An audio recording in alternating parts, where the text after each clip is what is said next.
வணக்கம் மக்களே, சற்றுமுன் கிடைத்த தகவல் ஒன்றை பார்க்க போகிறோம். தமிழகத்தில் மாறுகிறது அரசியல் களம். திமுக விசஸ் தவேக இடையில்தான் போட்டி. அதிமுகவுக்கு 3வது இடம்தான். தவேக ஆட்சி அமைக்க அதிக வாய்ப்பு. திடீர் தகவல். இந்த ஒரு தகவலை பற்றி தான் நாம் பார்க்க போகிறோம். தகவலை பார்ப்பதற்கு முன்னதாக நீங்கள் நம்மளுடைய சேனலுக்கு புதிய பார்வையாளர்களாக இருந்தீர்கள் என்றால் மறக்காமல் நம்மளுடைய சேனலை சப்ஸ்கிரைப் செய்து வைத்துக் கொள்ளுங்கள் மக்களே. தமிழக அரசியல் களம் 2026 சட்டமன்ற தேர்தலை நோக்கி நகர்ந்து கொண்டிருக்கிறது. இந்த நிலையில் சமீபத்திய நிகழ்வுகளும் அரசியல் நல்லுணர்களின் கருத்துக்களும் பாஜக அதிமுக கூட்டணிக்குள்ளே சலசலப்புகள் இருப்பதை காட்டுகின்றன. குறிப்பாக விஜயின் தமிழக வெற்றி கழகத்திற்கு திமுகவுக்கும் இடையே தான் போட்டி என்றும் அதிமுக 3வது இடத்திற்கு தள்ளப்பட்டு வருகிறது என்ற வியூகங்கள் வலுப்பெற்று வருகின்றன. சமீபத்தில் பிரதமர் நரேந்திர மோடியை தமிழகத்தில் எதிர்க்கட்சி தலைவரும் அதிமுக பொதுச் செயலாளரும் எடப்பாடி பழனிசாமி சந்தித்த போது நிகழ்ந்த சம்பவம் அரசியல் வட்டாரத்தில் பெரும் பேசும்பொருளாக மாறியிருக்கிறது. பிரதமர் மோடி எடப்பாடியை சந்தித்த போது ஒரு நிமிடம் மட்டுமே புன்சிரிப்பு செய்து கோரிக்கை மனுவை வாங்கி கொண்டதாக கூறப்படுகிறது.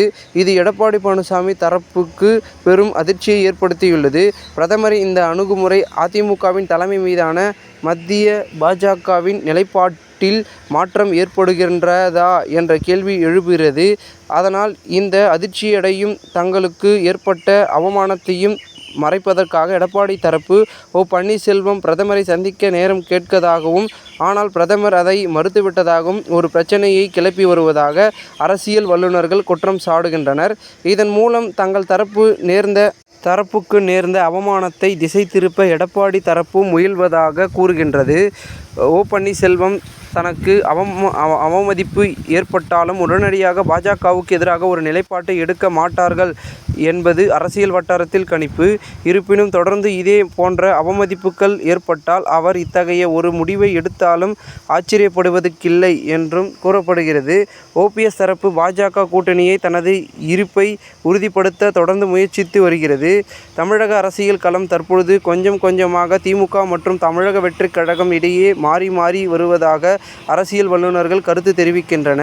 இப்பொழுதைய கணிப்புகளின்படி கிட்டத்தட்ட 80 தொகுதிகளில் திமுக மற்றும் தமிழக வெற்றி கழகம் இடையே தான் நேரடி போட்டி இருக்கும் என்றும் 30 தொகுதிகளுக்கு மேல் அதிக பாஜக கூட்டணி 3வது இடத்தையே பிடிக்கும் என்றும் கூறப்படுகிறது. எடப்பாடி பழனிசாமி எந்த அதிமுக பொதுச் செயலாளர் பதவியை காப்பாற்றிக் கொள்ள வேண்டும் என்று தீவிரமாக இருந்தாரோ அந்த பொதுச் செயலாளர் பதவிக்கு தற்போது ஆபத்து வந்துவிட்டதாக கூறப்படுகிறது.